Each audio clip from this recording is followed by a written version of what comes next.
Well now, let me tell you about Elgin Farm, where the grass grew so sweet it could make a sinner repent, and the fences were whitewashed regular as Sunday.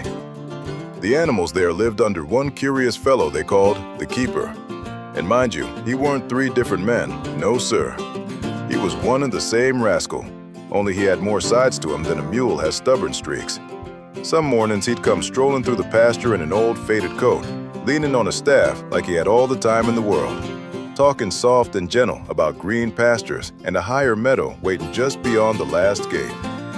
Folks called him the pastor then, and the sheep would gather round, nodding their woolly heads and feeling mighty uplifted. Other times, he'd show up in a blood-stained apron with a set of knives that could shave the whiskers off a hog, leading this one or that one quiet-like through the gate to the long shed. That was the butcher part of him. And come twilight, you might catch him at the fence line, lean and watchful, with eyes like a fox that's seen too many chicken coops, the carnivore, patient as Judgment Day itself. The animals knew deep down he was all three rolled into one, but trying to hold that notion in their heads was like trying to nail jelly to a tree. It just wouldn't stick. One fine autumn afternoon, when the light lay golden across the fields like butter on cornbread, a young ram named Elias, full of vinegar and new ideas, planted himself by the watering trough and commenced to philosophizing loud enough for the whole county to hear. "Now hold on just a minute," says Elias, stamping his hoof so the mud flew. "How in tarnation can the same keeper who promises us sweet grass and eternal meadows turn right around and lead half the flock off to the shed? When he's playing pastor, my heart swells up like a balloon. But when he puts on that apron, I get a feeling in my stomach like I swallowed a live chicken. And don't get me started on them yellow eyes at sundown. Which one of him is the real article?" A spotted sow named Dorcas, who had opinions sharper than a butcher's knife, snorted so hard she nearly blew the mud off her snout. "Real article?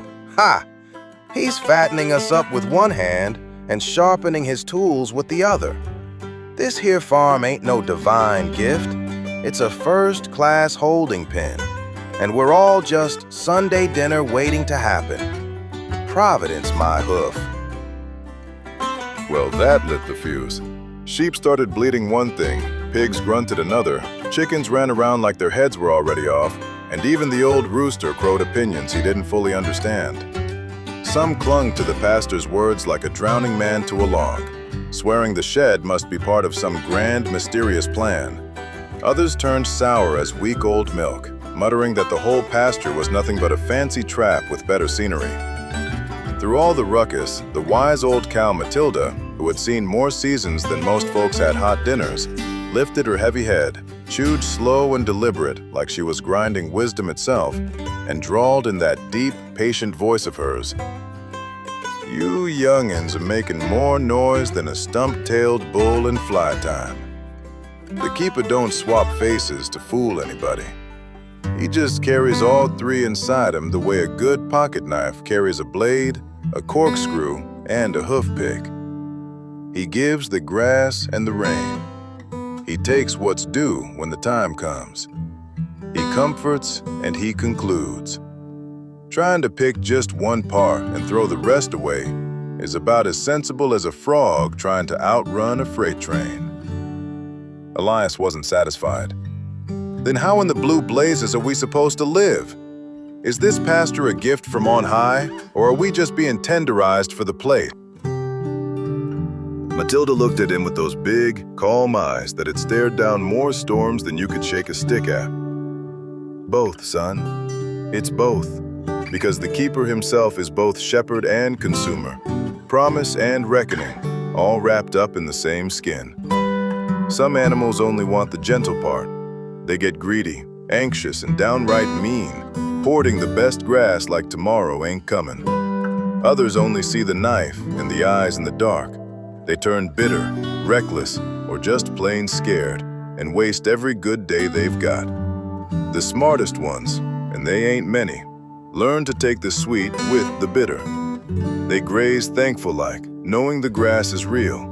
They walk steady toward the gate, knowing the plate is real too. They don't go demanding the keeper be simple when the world he runs ain't simple. She paused, working her jaw like she was chewing on eternity. Heaven and hell ain't just waiting past the final fence. They start right here in how you hold today's pasture, with open hands or with fists clenched so tight your knuckles turn white, all while knowing the same keeper who gave it will one day call it back.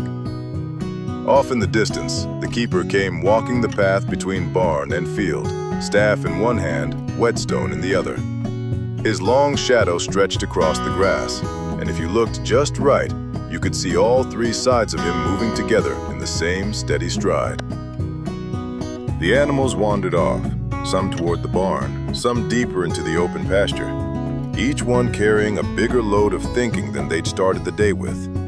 And as the twilight settled soft and purple over Elgin Farm, the faint, steady sound of metal on stone drifted across the fields, patient, inevitable, and if you had a mind for such things, strangely peaceful.